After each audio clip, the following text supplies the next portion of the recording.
another episode of Tribe Talk. Today we have the great Luke Geelan. I've known Luke for many years, which we'll get into, I'm sure. But I was really keen to get Luke on today because we're going to talk a lot about family and fun. We're going to talk a lot about business as well and a little bit about yourself, LG, if that's okay. So thank you for coming on. Thanks for having me. Pleasure. Excited to be here. Are you? What's going through your head? What are you thinking?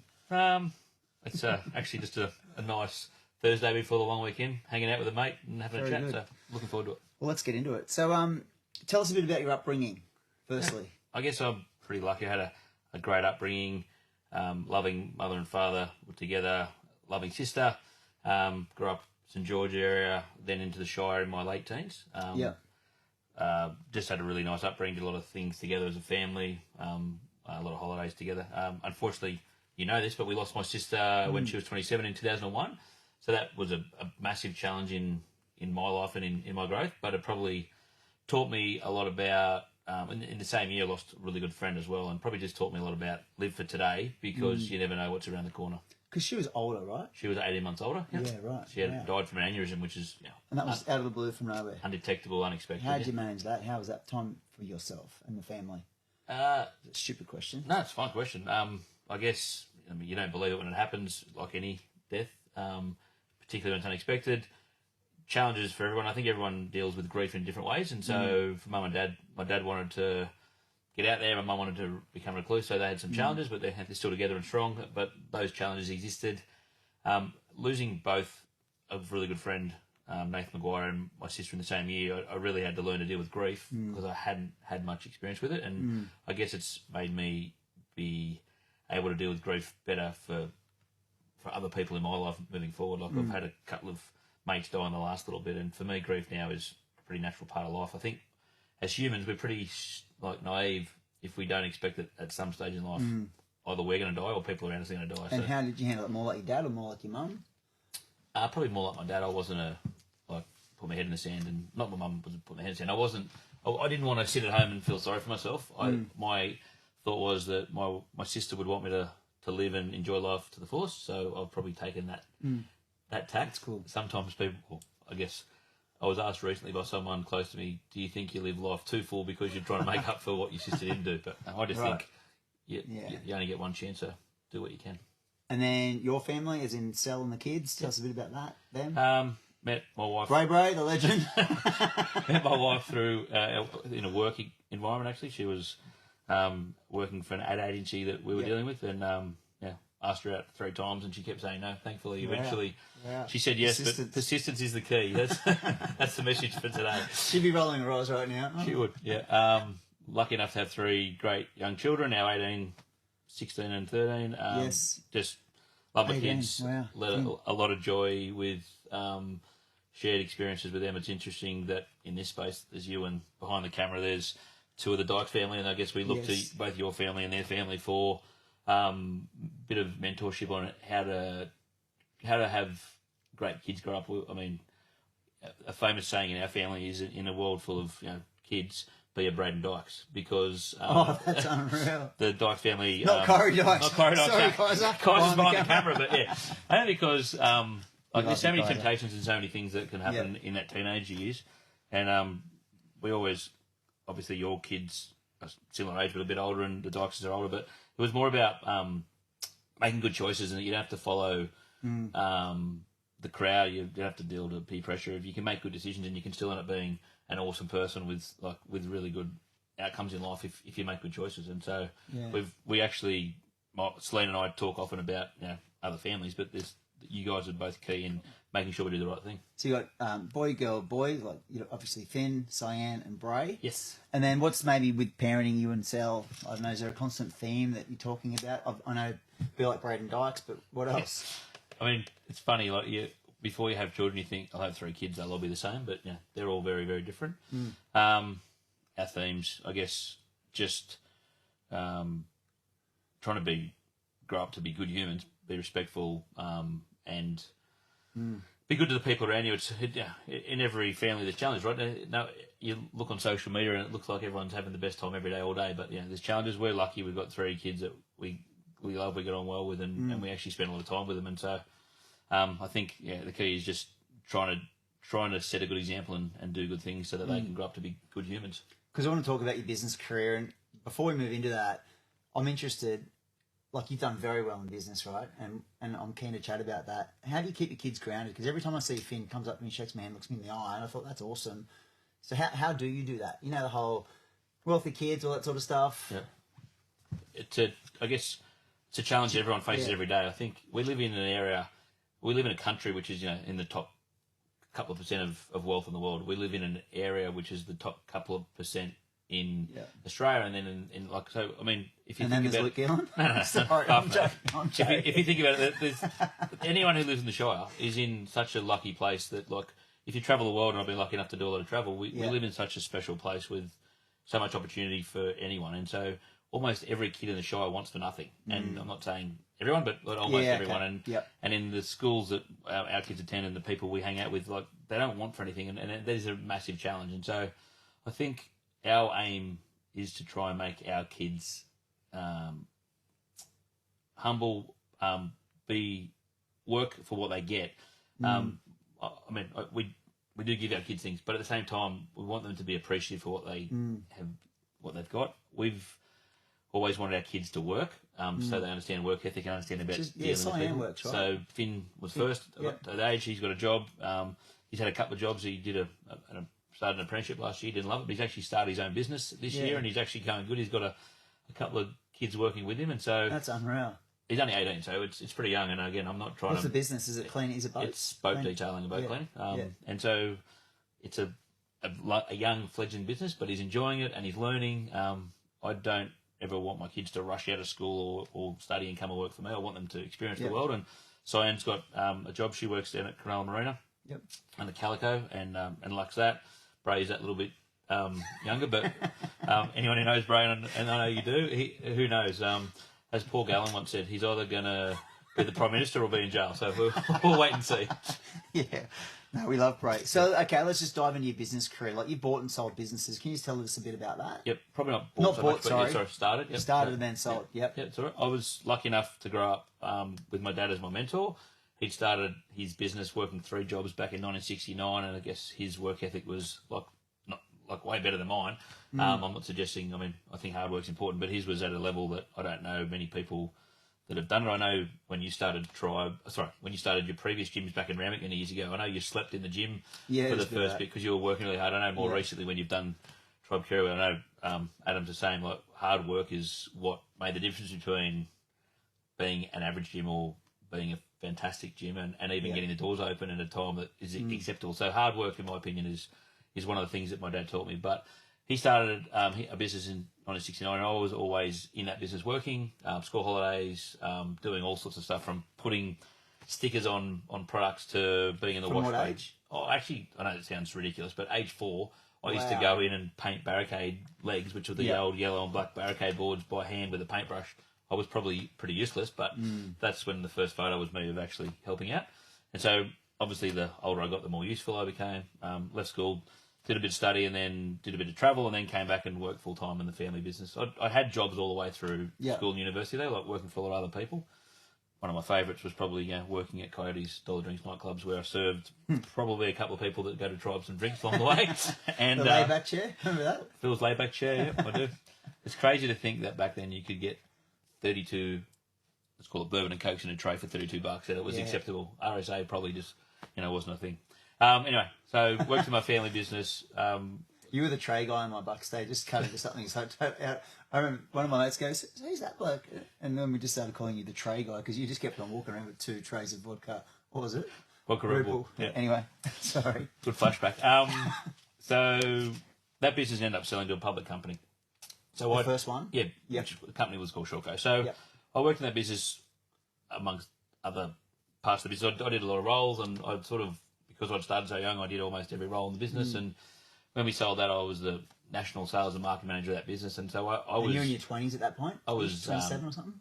I would have been 98, so yeah, my mid-20s. Yep. I was managing 30 or 40 salespeople around the country, but I was actually younger than all of them. So I had to learn a lot and quick. It was interesting. So was that challenging? It was challenging because I'd been around so long. Anyone that had been there a little bit knew my history and knew what I'd done. So if someone was disrespectful with my age, it wasn't me so much stepping up and telling them that they were wrong, and someone else would step in and say, hang on, it's not like it's his, it's his first rodeo. So we sold that business. I actually went and worked for the public company for a period of time, and it was interesting for me learning how things happen so differently. Like, I'm not trying to put them down, but from a from a dynamic family business where decisions get made and things happen, and customer needs something, you just drop everything and make it happen, to a business where it was... This is the business that bought you, right? Yeah. I mean, at the time, big national. they were a couple of thousand employees. They were a national business. What was the difference? Oh, just the pace of play. Like, slow one versus was fast. Go, customer centric, staff centric. The other was probably cumbersome. Like, decisions just took forever. I had to go through so many multiple layers. And staff became a number somewhat. And so that was, I probably learned more in that 18 months of what not to do. Yeah. And looking at the differences between the two businesses, and how one was great and how one felt not so great. Yeah. And so when I then went and started my own business, in 2001, I had a couple of forays in the outside of rental. I went and did IT at one stage, and later on marketing. But I think one of my lessons was stick to your knitting. So I went back into hire, 2001. Do you just want to explain what the business is? Oh, it's construction rental. So we do specialty construction. Someone digs a hole in the ground, we put shoring boxes in the ground, or someone's holding up a building, we'll hold up a building with, from an acro prop, which is, a lot of people would know what it is. It's just a small bit of steel that is modular, up to 100-ton props which hold up bridges and buildings and the like. So it's very niche, it's very unique, and it's like an engineered solution. Someone rings you and says, I've got a building to hold up, or a holder hold up, and we go out there and do a solution with them to fix it. So 2000, I bought and then started and bought it in the same year, one company and bought another, because it was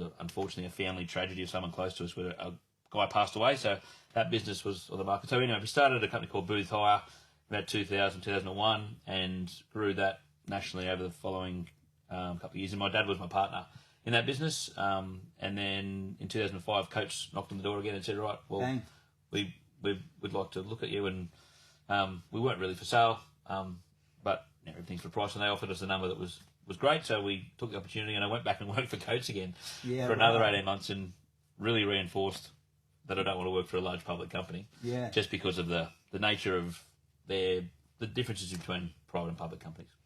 And then you did it again. So then, third time round, in between, I took over my wife's marketing business, which was like a graphic design website sort of business, and grew that with another partner. And then when my lockout had finished, third time round, 2010, started a third one, Sure Hire, same product sort of thing, and built that business over the next 15 years. Yeah, right. Interestingly enough, at one stage we had about 20 people who had worked for one of the two previous businesses come and work for us, and it wasn't like we'd go out and chase those people to come and work for us. I think because we offered a nice work environment, they were approaching us looking for opportunity. So had that business from 2010 to 2025, and last year a large American, the world's biggest rental company, they're bigger than Ford Motor Group, to put it in perspective, is moving to Australia, and they bought a couple of other companies, and they knocked on the door and said, we don't want to chat. So they just knocked on the door, did they? How's that work? Well, the guy that's the Australian, that runs the Australian division, was a guy that I'd worked with at Coach in the past. So runs the Australian division for them? For United Rentals, yep. Right. He had worked at Coach in the past. Okay, so there's a connection. We've known each other for many years. Right. They said to him, come up with a list of the 10 hire companies we should go and buy. Apparently we're on the top of the list. Perfect. Knocked on the door and said, you for sale? Well, not really, when they gave us their story. So again, sometimes when there's an opportunity, you got to jump. That's cool, mate. Thank you for sharing. So that's like the what you've done. When you said before, I wanted to dig into like the how and how you did all that, right? So you said before a nice work environment. Like, what's a nice work environment look like for you, for your team? For my team. So I think I was lucky enough that you sent me some questions, so I gave this a bit of thought. I know you're going to change it, but I think again, my father has been my mentor, and he's always drummed it into me. I like to think that we've evolved it to be even better. But culture for me is the king in business, and a simple way of thinking of it is like, treat others the way you like to be treated yourself. And so that's always the adage that I've lived by. And don't ask other people to do what you wouldn't do yourself. And we were lucky enough, like we always talked about culture, but it's really hard to define culture. I think culture is something that's talked about in every work environment, but what is it? And so in the Sure Hire business, about 2015-ish, we actually got a third-party guy in to come and develop our 14 values, which would define our culture. But so it wasn't me telling the business what the culture was. It was the key people in the business, which are still the key people today, defining what our values are. And people might say, oh, yeah, 3 values is great. But we had 14 values. And so if someone wasn't living by those values, rather than go and knock them over the head, tell them what they weren't doing right, we'd then go and talk to them about, are you really living by the values? And some of them are simple as like, be able to laugh and have fun. Like, work's hard. You want to be enjoying it. Probably one of the key ones is play above the line. Like, are you living in that positive territory and doing solution focused rather than problem focused? It's things like, be safe in what you do. Like, it's all stuff that people know, but it's about, do people really live and breathe that stuff every day? And that really allowed us to create a culture that, because the team had created it, everyone believed in it, and everyone jumped on board. And as new people came on, they understood the process and lived by that culture. So, 3 biggest tips in business? Well, I'd say one is create a great culture, because I think the longer someone works for you, as long as they're a decent employee, is the more valuable they become, because they really know who you are. They're a part of your brand. So that culture, looking after people, makes people want to stay.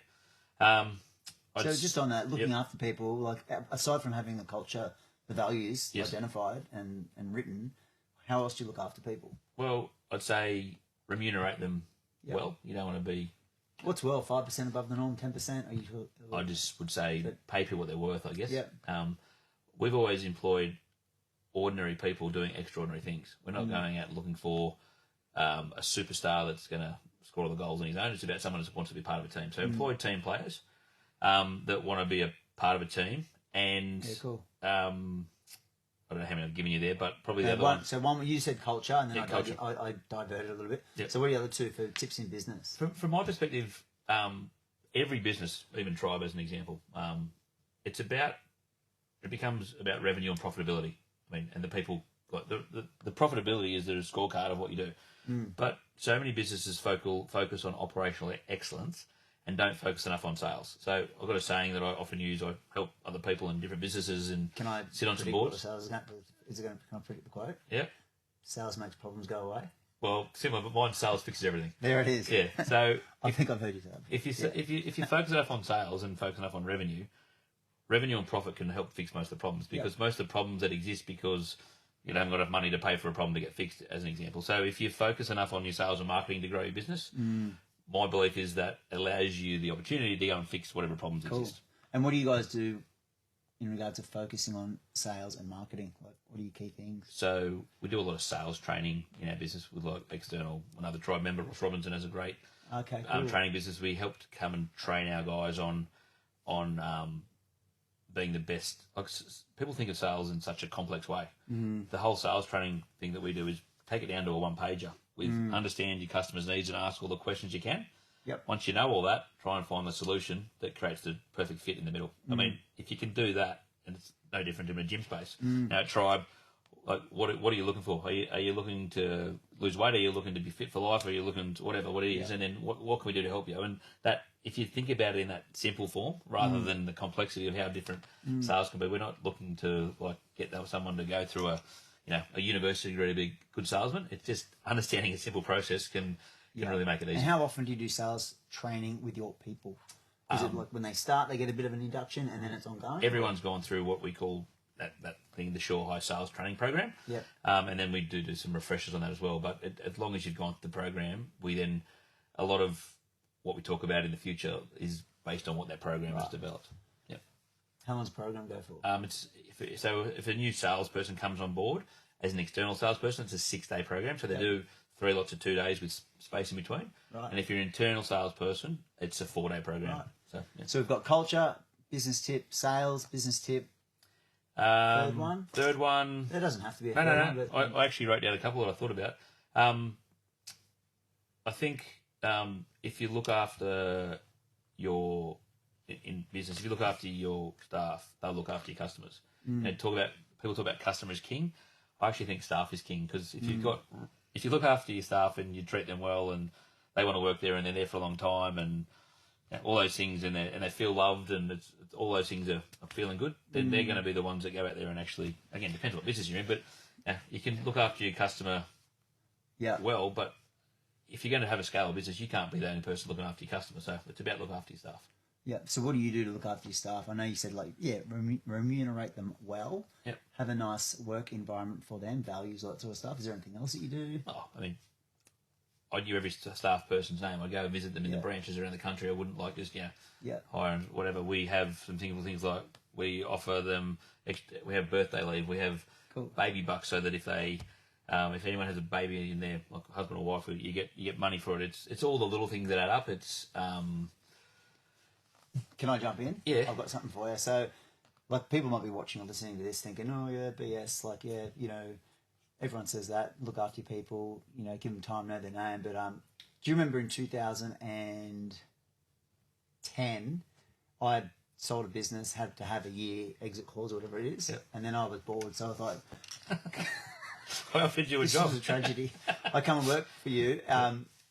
And you put me out. It was dead set 40 degrees. Tell everyone what I had to do, firstly, and then I've got a pretty cool story. I know you're in the yard, and I don't know what actual job you're doing. Dane was my boss. Oh, so right? Dane is an interesting character, but Dane was your boss, and obviously you were just Remember doing... Dane, bald-headed dude? No, Dane well. He worked for us in 2 businesses, and a lovely bloke. But so I was out the back cleaning stuff, and it was freaking so hot. I think I lasted 4 days, and I rang you and said, oh, gee, I'm tapping out. But anyway, the cool story about that is I remember being in out the back, knee-deep in misery. Nothing to do with Sure Hire. Yeah. But it was just the morning, everyone started work, and I don't know if I've ever told you this story, but you've walked in, and I'm just watching you, and then you walk up to this person, you say, g'day, shake his hand. Walk up to this lady, g'day, shake her hand. Walk up, and then you walked up to Dane, who I was working with at the time, bit of small talk, shook his hand. You walked away, and Did I not shake your hand? Oh, you just probably put a bit of shit on me and asked me to keep working. And then Dane, you walked away, and I said, oh, what's it like working here, Dane? And he goes, those 2 people, because your dad was a fire as well, he goes, they deserve everything they get because they treat us well. It's pretty cool, hey? Yeah. That's, so kudos to you on that. Thank you. I mean, it is easy to say, hard to do, but you've got to certainly practice what you preach in that regard. Because I remember your dad talking a lot about that as well, and you guys obviously do that well. Because, it's so true you can say it. Yeah. But doing it. What do you reckon your biggest strength is in business? I would say employing, I said it before, I think employing good people, but motivating them to do exceptionally good things. Yeah. So when we hire people, I always say, if they're not a hell yeah, they're a no. And so if I get someone call me today, oh, I'm looking at this person, what do you think? And I was like, well, is he a hell yeah? It's like, oh yeah, but I said, well, stop. Unless it's a hell yeah, then it's a no. And so, but it's a hell yeah in every different role. Like if you're employing someone who's standing in a wash bay with a pressure washer, that hell yeah is different to someone who's going to be the general manager of a marketing business. It's about hell yeah in that thing. But I think had to break that down. It's about have they got the right attitude to do that job well and be able to, because you can train skills, but you can't really train someone's attitude. Who did the recruitment for you guys?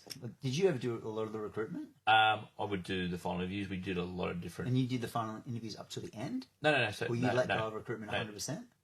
Well, not 100%, depending on the role. Like the executive team, I was still involved, but basically each branch manager ran a branch like it's their own business, and those branch managers would recruit their own business. Did you find it hard to let go of recruitment even at that level, or no drama? I didn't find it hard because we had such a great team of people. Most of those people are still there today under the new ownership, and so I'm still involved a couple of days a week, and my job really is going around and keeping people engaged in that business. But the key personnel that are there had such good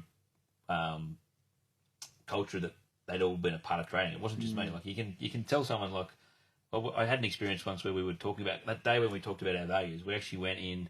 Tim Rapp, another tribe member, organised for us to go and do this workshop inside the Waratahs head office, and because we'd read a book of Legacy, which is about culture in the All Blacks, and we went and sat in the Waratahs because we were going to go and watch the Bledisloe Cup that night to hope that all the All Blacks culture wasn't true and we might win, which obviously we didn't. But as a result of that, there was a guy there called, I think his name's Daryl Gibson, if I'm not mistaken. He was the coach of the Waratahs at that point in time. And we told him what we were doing. He's like, that's interesting, we're doing the same thing. And he talked about how he was actually, his name's in the book Legacy, which is about, he was one of the All Blacks. Right. And he'd come on board. And the year before, he'd come in to be the Waratahs head coach. And he told the team what their culture was going to be. And he sat them down and said, this is the things we're going to do. And he said he had no buy-in in that regard. And the following year he'd done his workshop a couple of weeks before, and they'd actually all sat together as a team and talked about their culture and talked about what they all wanted to be. And that year they went from they weren't dead last, but they went from almost last to being so much more successful. I couldn't tell you where they finished, but they were way more competitive. And I think if I had to put that down, it's probably because the team believed in what they were going to do rather than being told what to do. Yeah, cool. And so I think that's important in business, that you people on the journey with you. Yeah. So you're very people. Yep. So you asked me what I was good at, probably. Yeah. So I would say motivating people to do extraordinary things. And so that I don't go and look for individuals that are the best. I look for people that are going to be great in a team and create some great success as a team player. So 1 or 2 sentences answer. Give me an answer, 1 or 2 sentences. How do you motivate people? How do you engage them? How do you get them the best out of them? Treat them the way you want to be treated. Yeah, cool. Create a good culture, great work environment where people just want to be part of a team. Yeah.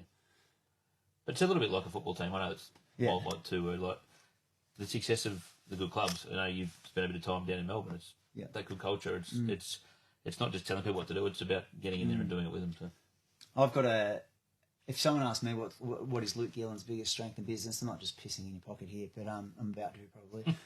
People, I get it. Like you people gravitate to you. You're the life of the party. Makes me sick. But anyway, everyone loves you. Oh, LG. But you would have to be one of the most curious people I've ever met. Like even today, we sat down here. So we kicked off at 11:30. At 25 past 11. So we've got Wes on the audio. We've got Kyrie on the video. And then, do you know what you did? I asked some questions about what. How many questions do you reckon you asked? I think 4. I think you asked about 6 or 7 questions in about 2 minutes. Like, what's that for? How much does it cost to rent this space? It's pretty cool. Hey, I was sitting there going, that's so cool. Like, you just do that. That's just is that a natural thing or is that learned? I think my dad's super curious, so it's probably partly genetic, I think. His curiosity is awesome in terms of his business, where he would travel the world a lot and create relationships with like-minded people in other countries and then go back and visit and be able to learn from them. And so he instilled that in me, and I've done a lot of that. So I've got great relationships with other people. But I don't think... It's interesting, though, like we've just been bought by an American company and they're in no way curious about what's going to happen in Australia. They think, again, it's a little bit of that cultural thing. I'm not trying to put shit on America, but it's always happened where we'll go and visit all these other countries in our industry and learn, but no one really seems to want to do it from us. And because they see us as, and again, we're relatively small in population and in revenue compared to them, but I know we've got some really good ideas that they can take on board. But I think curiosity and learning, I really enjoy learning, and I feel like I learn every single day, and I think there's always better ways to do everything. So. And at the peak of your business, you sure high toward the end there, how many staff, roughly? 250-ish. 250, yeah. So that's a lot, right? Like, you're quite leveraged, but my question is, do you get stressed when running a business? Like, was there peaks of stress, and if so, how'd you handle it? Yeah. Because I don't remember, or do you get stressed? I think I do get stressed. I think some people thrive on stress and some people really struggle with it. I think I thrive on stress, but not necessarily bad stress. I think there's good and bad. Yeah. I thrive on being busy. I thrive on being efficient and getting shit done, I guess, is what I think. Do you just look at it like things when, like, business is going, it's all happening, there's shit going on everywhere, but do you are you just like you naturally default to, you're just a problem solver and you find solutions rather than, oh my God, this is happening, I can't believe it. That would be sense? Problem solving is probably what I do. Like, I've read this book and talked a lot about playing above the line. I guess the key to playing above the line is finding a problem and then finding a solution. It was interesting when I first got into management when I was in my early 20s, and my then manager said to me, and I kept coming to him with problems, he goes, do you know what the term manager even means? I'm like, well, I don't know, look after people. He's like, yeah, but you bring it down to the root of what you're supposed to do is like, if you just identify problems, you're not really doing anything. It's about identifying the problem and solving it. Well. If you think about any organisation, there's let's call it a CEO and all the employees. If the CEO has to solve every problem, then everyone else is pretty much useless, right? So if at every level there's people that are solving problems all the way up, and the CEO has to solve the big ones, then hopefully that organisation runs well because people have been empowered to solve problems. And I think from our business, we wanted everyone to be able to make decisions and solve problems rather than just have to identify the issues and expect someone above them to fix it. That's cool. I don't want to embarrass you, but you got a pretty impressive property portfolio. This is the one you didn't know about this question, but what advice would you have to someone starting out? the property portfolio? Question. It's interesting. I was training with one of the great tribe members, Troy Phillips, this morning, and Matt King. Oh, Jesus, you would not have got a... did anyone listen? Or was everyone just talking? I asked for them advice because they're obviously good talkers and do a lot of this stuff, and I probably can't repeat Troy's advice because they had a lot of swear words in it. But who's a better listener out of Troy Phillips and Matt King? I'll go with Matt. But they're two of the most knowledgeable guys that I know. Yes. I know Matt and Kieran have done one of these podcasts as Troy. Correct. Troy's coming. I was going to say, because Troy will be great. We can't wait to get Troy on here. They're obviously very good at what they do. Yes. I think it's not an advice, but it's something around asking the question. I've always thought when you're in business, if you're a manager or your own business, the biggest problem in life is staff and customers. They can obviously do great things for you, but if you talk about stress, most stress comes from a customer who's got an issue or something, yes, or a staff member who's got an issue. And so if I can bring it back to the question, what's the closest business you can get having no staff and no customers? And that comes back to property, because, I mean, there is still somewhat staff and customers, but a house or a building doesn't give you the same sort of issues that other things can. So I think it doesn't have as many problems. Yeah. So in answer to your question, what's the advice? Start when you're young, try and get into property as quick as you can, and let property work for yourself. I think if you look at the average price of real estate in Sydney, every single 10 years it doubles. It has historically always done that. So if you can get in somewhere somehow, and it's always a challenge to get in, then over time it's going to help you work for itself. Okay, so shifting gears, let's talk a little bit more about, like, maybe move away from the business side of things and talk a bit more about you. What frustrates you? Is there anything that frustrates you? I've got two here. You know when someone commits to something and they pull out last minute? That's horrible. You're going to have a crack at me. No, you said it yourself. You're very smart. And the second one is, again, I'm a commitment phobe. For good or bad, if I say I'm going to do something, I do it. And sometimes to my own detriment, but I get frustrated with people that don't. So like when you pulled out of the tribe retreat last year, how'd that go? There was no personal reasons there, was there? That was similar to when you were the best man at my second wedding and you pulled out. Second wedding? It looks like you've been married twice. I've been married 3 times to the same lady. Anyway, shut up. And what was the question? What annoys you, I think, was the question. And probably the thing that probably really annoys me, I was just saying that because it was a little bit of jest at you. We were in Vegas and you were hungover, so it was a good reason. Very hungover. Not to want to attend the best Remember man when you beat Brazil in that card game? But I would say the thing that annoys me the most is when someone's got a lot of ability in life and they just don't use their ability to the fullest. They just take the easy route, lazy, whatever else. So just people who have got all the talent and don't want to use it. So. And then flipping that around, like, what makes your heart sing?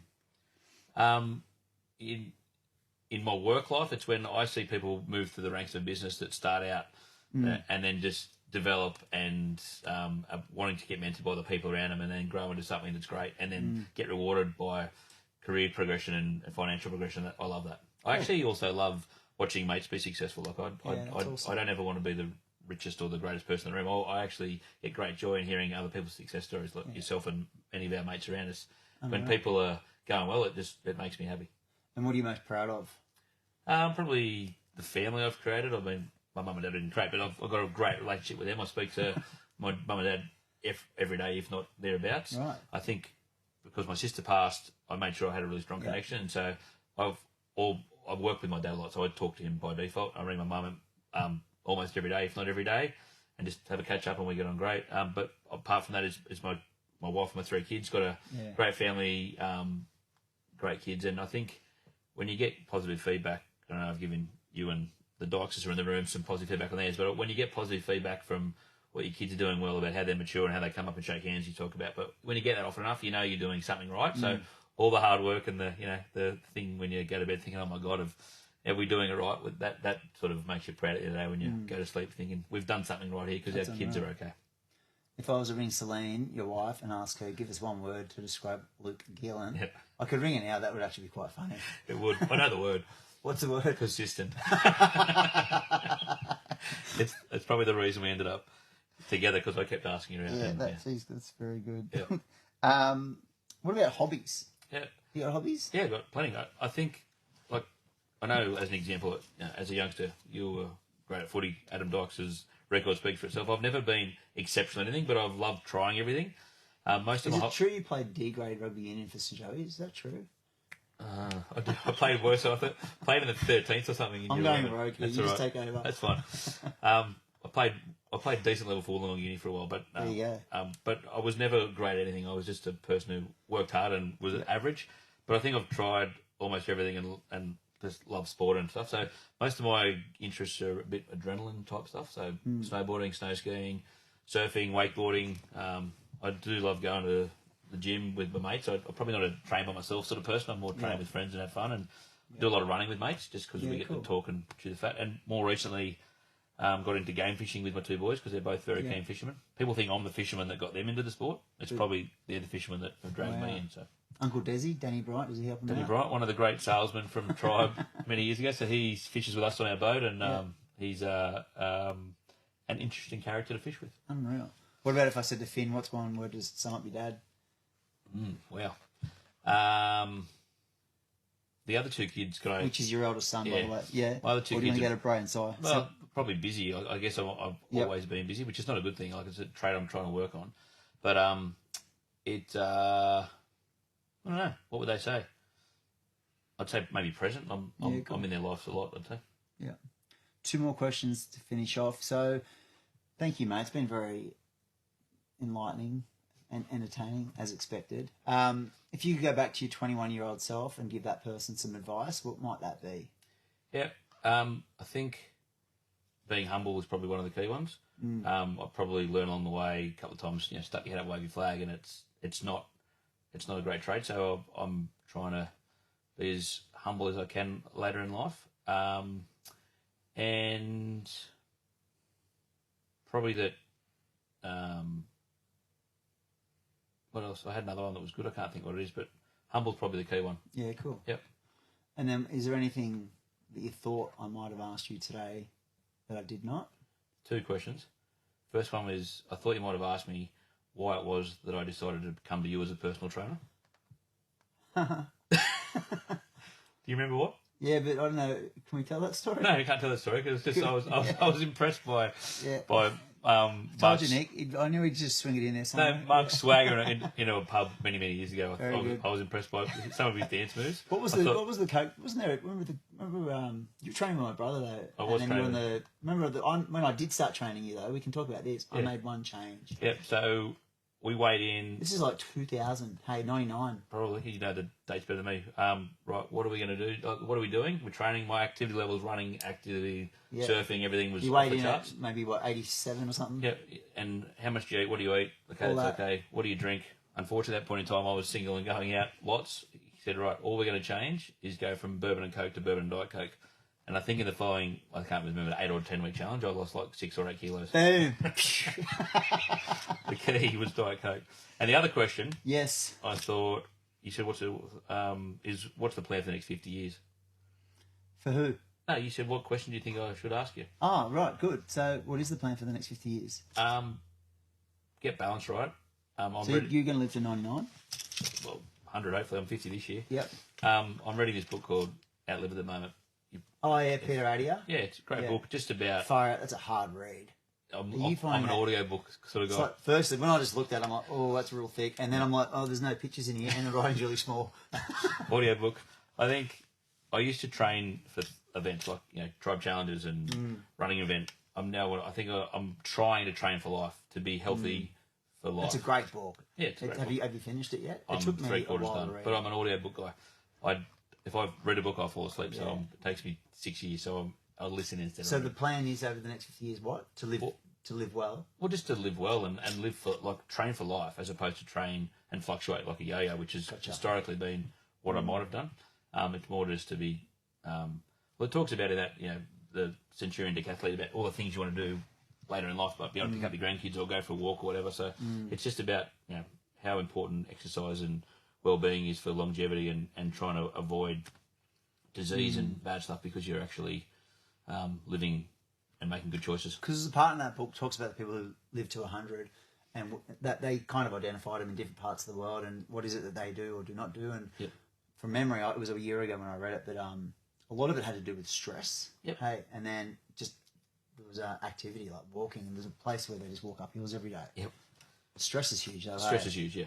So, I mean, I also read a book recently which changed my life a bit called Dial with Zero, which talks about that's a bit more about using. Sorry, Finn, Cyan. No, that's all good. It's more about choosing experiences as a dividend, not just money, right? And so it's about life experiences, and so don't just work, but actually have some fun and do some stuff. But for me, the interesting thing on that is it talks about not because you're racing towards death, but talks about putting a life counter on your phone, which I did, which my wife finds morbid, but I actually think of it not because I'm racing towards when I'm going to die, but more that life is not infinite.